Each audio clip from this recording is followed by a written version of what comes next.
Hello everyone, my name is Harnit Saini. I am assistant professor in Ajay Kumar Garg Engineering College. Today I will be discussing the topic of groups. This topic is of the subject discrete structures. So I will be discussing the groups with some solved examples in this. Let's start. First of all, the definition. What is a group? A group is an algebraic structure where G is a non-empty set and star is a binary operation is said to be a group if the operation this star satisfies the following properties. The first property is the closure property.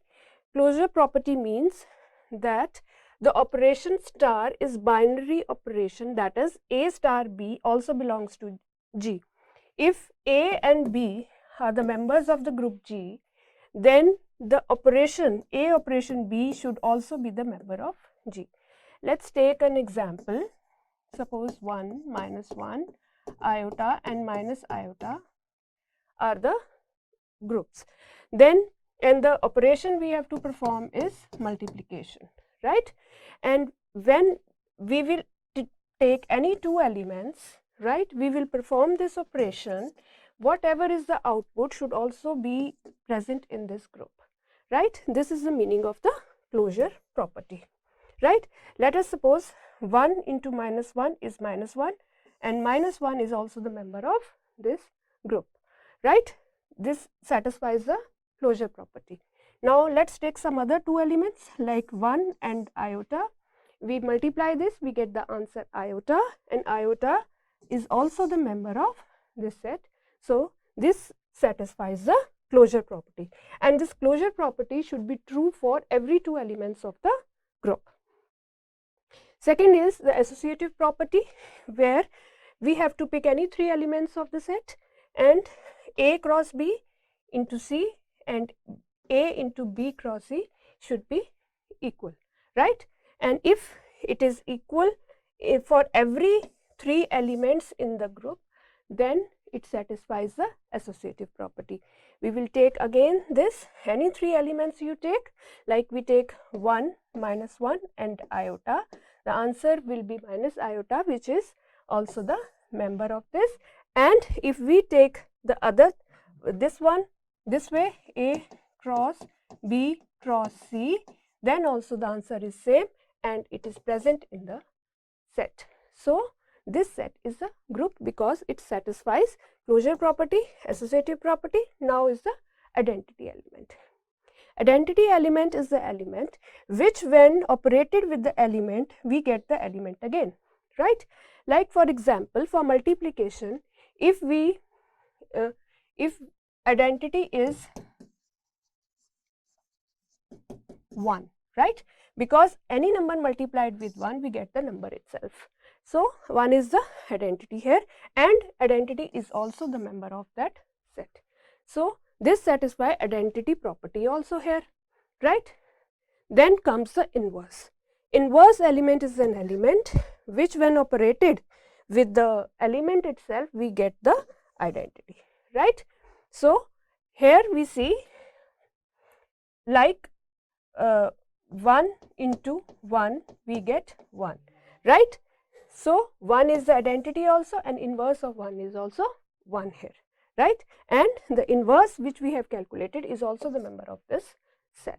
So all the four properties are satisfied by this set, so we can call it as a group, right? Because all the properties, closure, associative, identity and inverse, are satisfied by the all the elements of this set, right?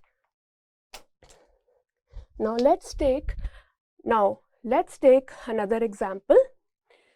Let G is equal to AB for AB belonging to the R, and A should not be equal to 0. This means the first element should not be 0. This is defined by the binary operation star, and star is defined AB cross CD is AC comma BC plus D. This is the operation when we perform on it, right?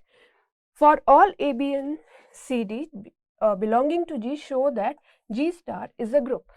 So to prove that it is a group, we have to prove all the 4 properties which we discussed earlier. Closure property. First is the closure property. Now closure property, let AB and CD be the 2 members of group G, right? Then we know from the definition that A is not equal to 0 and C is also not equal to 0, right? So therefore, because A is not equal to 0 and C is also not equal to 0, AC is also not equal to 0. Consequently, when we apply the operation, this element is not equal to 0, right? So this means that this whole is the member of this group G, right? So it satisfies closure property, right? Now we come to the associative property.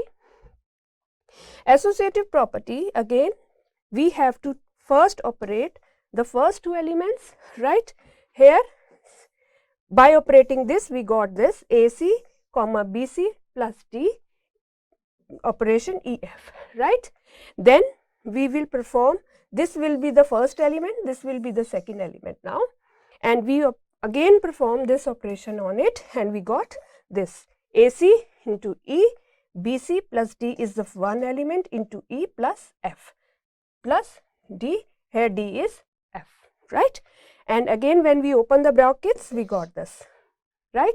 On the other side we take the second 2 elements first, and the first element will be kept like this. When we solve the second 2 elements, we got this, we will leave it this and we will solve this first, right? And when we, now we have to solve, this is the first element, this is the second element, and again we applied this operation on it. This is the first element, so A into CE and B into CE plus DE plus F, right? And when we again open the brackets, we got the same result here also and same result here also, right? So this way it satisfies the associative property also. Now comes the identity element. Now the third property is the identity element, right? Now X operation AB is equal to AB. This is the main definition of identity element. Now from here we will equate this, we will solve this using the same formula XA comma YA plus B, we will solve this, and then we, after solving this we got this, right? We will equate it to AB, right?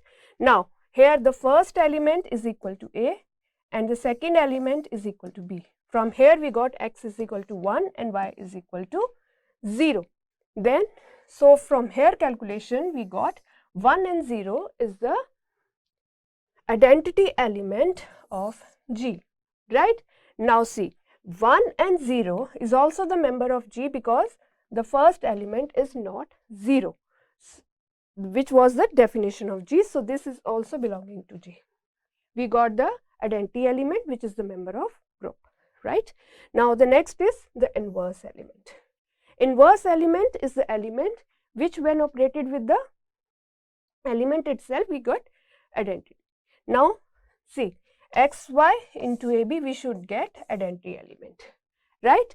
Now when we solve this, putting the formula we got this and we equate it to 1 0, right? From here first element is equal to 1, second element is equal to 0, this way, right? From here we got X equal to 1 upon A and Y is equal to minus B upon A, right? So what is the inverse now? 1 upon A and minus B upon A is the inverse of AB. So first element is again not 0, so that means it is the member of that group. Now the second definition is what is an abelian group. A group is called an abelian group if it has all the properties of a group plus one additional property, that is it should be commutative also. In addition to these properties, closure property, associative, identity, inverse and commutative, it should be commutative also, right? The difference from the group and abelian group is that one property is added here, that is commutative, means any two elements if operated on the both sides, the answer should be same, right? Now let's take an example. Suppose this is the set and the operation is multiplication modulo 11, right? I hope the multiplication modulo is clear to everyone. Multiplication is A into B, right? And you have to divide,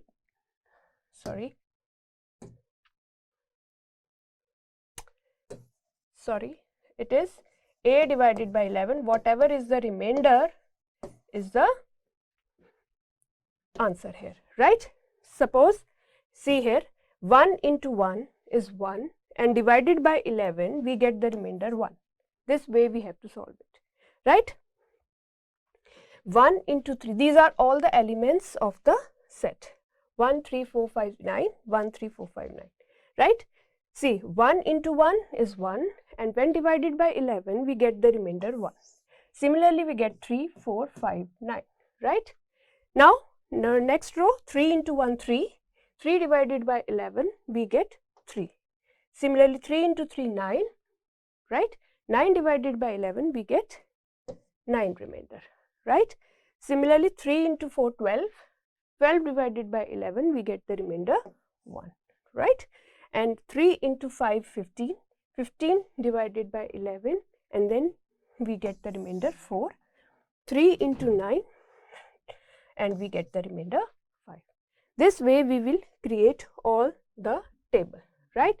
Now, the first property is the closure property, right? Closure property says that all the outputs we get should be the member of this set. See, here there is no, in this table, all the numbers in the rows and columns belong to this set. Other than these 1, 3, 4, 5, 9, we have got none other number. That means it satisfies the closure property. Second is the associative property.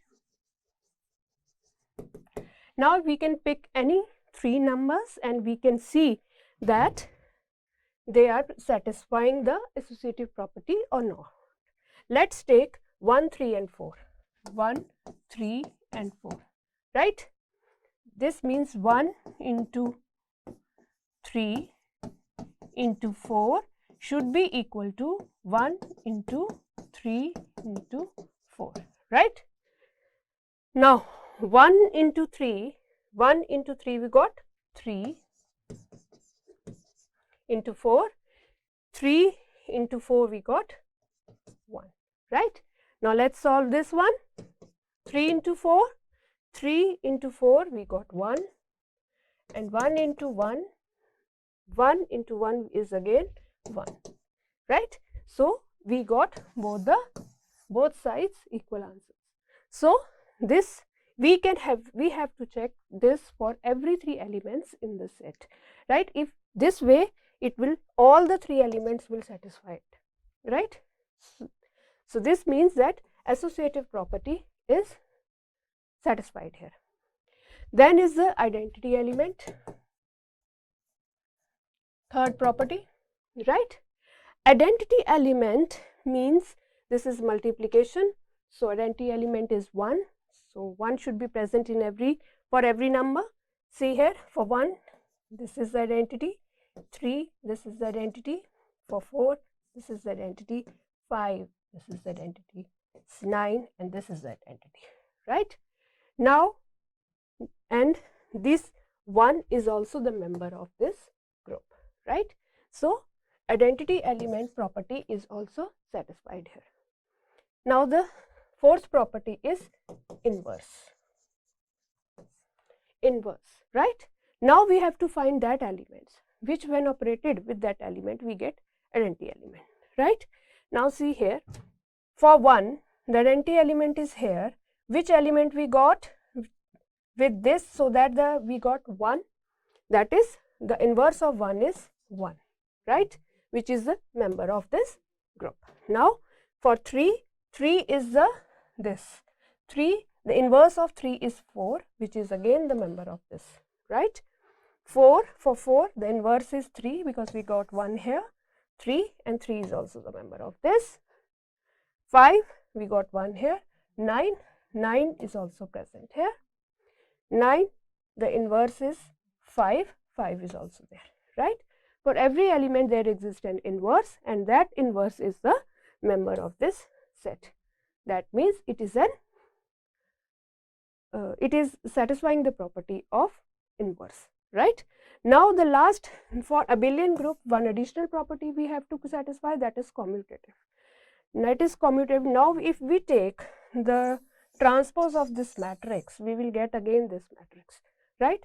See, if we change the rows and columns, 1 3 4 5 9, 1 3 4 5 9, if we convert it rows to columns and columns to rows, we will get the same matrix again. See here, 3 9 1 4 5, 3 9 1 4 5, right? That means the whole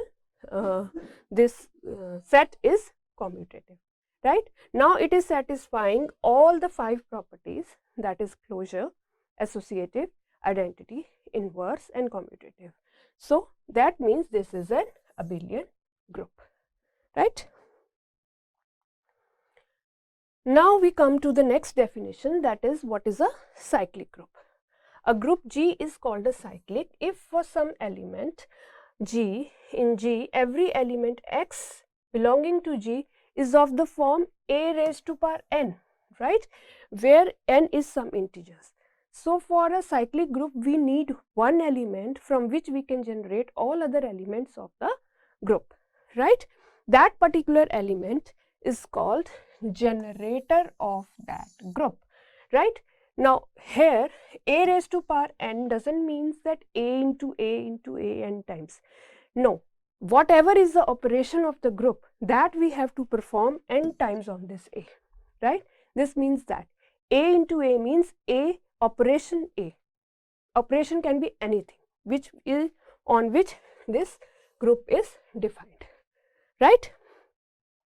There can be more than one generator in a cyclic group, right? Now let's take one example of this. Now let's see, this is the group, right? Now here we says that A8 is equal to identity, right? Now we are finding the generator of this. Clearly, now see here, clearly from this, a raised to power 1, a raised to power 2, a raised to power 3, a raised to power 1 is the generator, because as we increasing the power, it is generating all the elements of this group. So it is a generator. Now let's check for a raised to power 2, right? First a raised to power 2 raised to power 1, we got a2, right? Now a raised to power 2 raised to power 2, we got a4, we got this element, we got this, right? A raised to power 2 raised to power 3 is a raised to power 6, we got this one. A raised to power 2 raised to power 4, see 1 2 3 4, we got a raised to power 8. A raised to power 8 is an identity element, right? So we cannot go further now because it will start the repetition, right? And we are able to generate a raised to power 2, a raised to power 4, a raised to power 6 and a raised to power 8. Rest other elements are left out, so it is not a generator, right? Now let's check for a raised to power 3. A raised to power 3 raised to power 1, we got a raised to power 3, we got this one. A raised to power 3 raised to power 2, we got a raised to power 6, we got this one. A raised to power 3 is a raised to power 9, right? We will break this a raised to power 9 into a raised to power 8 into a raised to power 1. So this is E. So we got a raised to power 1 here.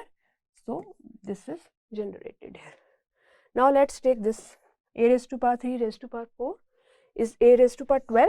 Again we break 12 into 8 plus 4, right? This is the identity element. We have generated a raised to power 4. So this is also generated here. A raised to power 3, 5 is 15. We break it 8 plus 7. This is E and we generated a raised to power 7, right? A raised to power 3 raised to power 6 is a raised to power 18. We break it into this 8 and 2.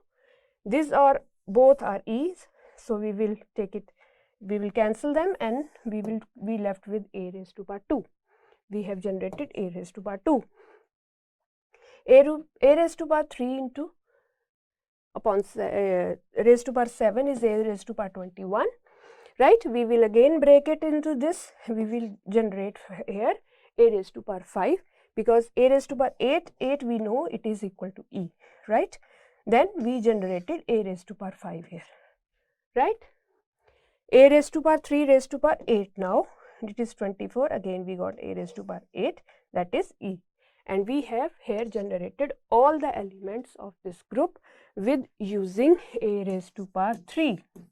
So this way we have found out that a raised to power 3 is the generator of this group, because from these we have generated all these elements.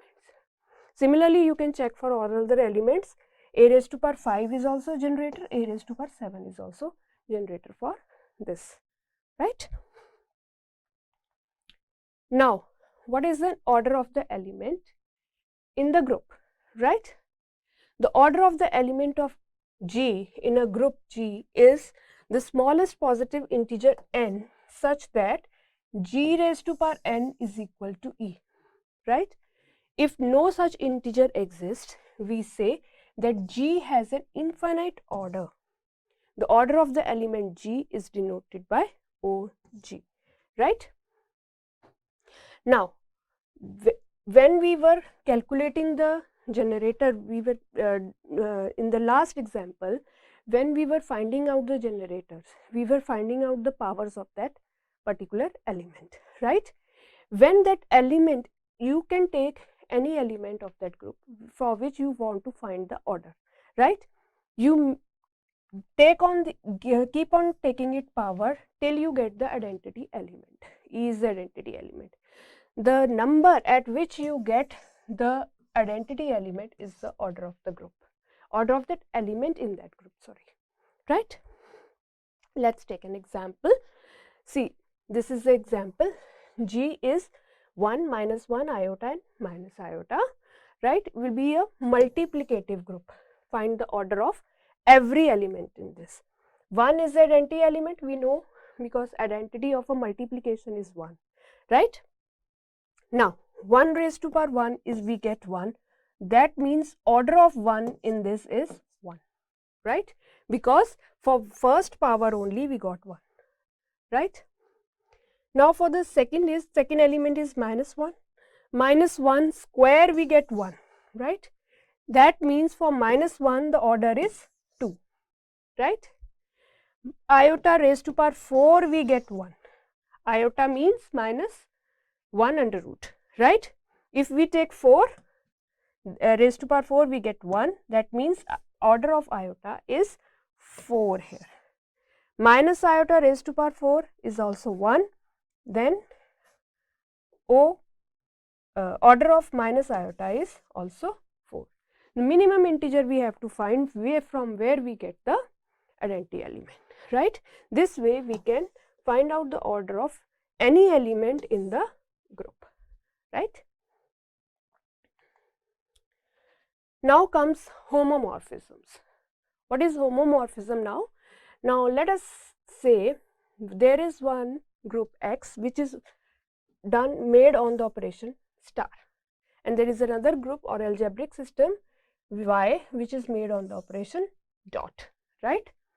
Be the two algebraic system of the same type in the sense that both star and dot are binary operations, right? These are the binary operations on which these algebraic structures are created.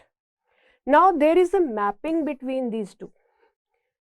A mapping G from X to Y is called homomorphism or simply morphism from X to Y if for any x1 and x2 of X, G of x1 star x2, gx1 dot gx2. What does it mean? See, let us suppose there are two algebraic structures. This one is X and this one is Y, right? And here there is a mapping between X to Y, right? Now, this is there is a mapping, this is the image set. If there is an x here, there is an fx here, right? Now here the mapping is defined with G, we can take that. If it is x, this is Gx, right? Now, if now there is two elements x1, x2, this is Gx1 and Gx2, right? These two sets are to be following homomorphism if G of x1, x2, right, is equal to Gx1 dot Gx2, right? Because this algebraic structure is created on star and this is created on dot. Here we have to take first the cross of the elements, then its G, right? Here the G element will be dotted because this is created on dots, right? If they both are equal, then they follow the homomorphisms. Let's take an example. Let R be the additive group now, additive group of real numbers, and R0 is the group on multiplication, right? This is the multiplication symbol. With the multiplicative group of non-zero real numbers. The mapping R plus to this is, now the mapping here is fx is equal to 2x, right? This mapping is fx is equal to 2x. R is a homomorphism of R into R0 because for any x1 and x2, now see here for x1 and x2, here you see G of x1, x2. Now this operation is additive, so we will take it addition, now, right? X1 and x2, and this is G x1, G x2, right? Here the operation is multiplication. See, this is the multiplication here, this is R0 and this is R, right? Here the operation is plus, here the operation is multiplication. Now, what is G? What is G x1 plus x2, right? It is 2 raised to power x1 plus x2, right? See the mapping here, fx is equal to 2 raised to power x, right? Here they have taken f, here I have taken G, you can take f also here, right? F x1 plus x2 is 2 raised to power x1 plus x2. Now if we open this, 2 raised to power x1 into 2 raised to power x2, right? What is this now? This is f x1, right? And what is this now? F x2, right? So we have proved this. F x1 plus x2, this operation is the first algebraic structure, is equal to this into this. This operation is for the second algebraic structure. So this has been proved. That means this structure is homomorphism, following homomorphism, right? Let's take some other example also for this. Now let be two groups. First group is the additive group of integers and the second also additive group of even integers, right? And the mapping is I plus and 2I plus. Now see here, in this question, the operation on both the algebraic structures is addition only, right? So we have to prove for the first operation also it is plus, and for the second operation also it is plus, right? Now first, to prove that it is isomorphic, isomorphic is that it should be homomorphic, it should be 1 to 1 and it should be on to 1 to 1, on to, and it should be homomorphic, right? For 1 to 1 we have to prove, whenever you have to prove that some relation is 1 to 1, the thing you have to prove is if fx1 is equal to fx2, then this implies x1 should be equal to x2. If you are able to prove this, that means the relation is 1 to 1. Now see here, let us say that fx1 is equal to fx2. Now what is fx1? 2x1. See the mapping here, right? And what is fx2? 2x2 according to this mapping. So this means if we cancellation, x1 is equal to x2.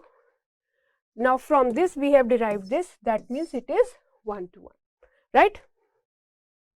Now see here, 2x, every 2x in an integer belongs to this set 2i. That means fx is equal to 2x and that 2x belongs to 2i. This means that for every number there is an image in the next second group. That means it is an onto mapping, right? We have proved that it is 1 to 1. We have proved that it is onto. Now we have to prove that it is homomorphic also. See here, fx1 plus x2 is equal to 2x1 plus x2, right? Then we open the brackets, 2x1 plus 2x2, right? So here also and here also we got the operation, because both the operations were addition here, then we have proved this. So that means it is isomorphic now, because we have proved all the three properties for isomorphism here, right? Let's take another example. If G is a group and G is, there is a mapping from G to G, that means the element is connected to itself, right? The element itself is the image to itself, right? Now see how it is 1 1 on 2. We have to prove it is isomorphic. So it is, we have to prove first 1 to 1, then we have to prove it is onto, and then we have to prove that it is homomorphic. Now see here, first x1 is equal to x1, image of x1 is x1, image of x2 is x2. So if they are equal, that means x1 is equal to x2, that means 1 to 1. This relation is 1 to 1.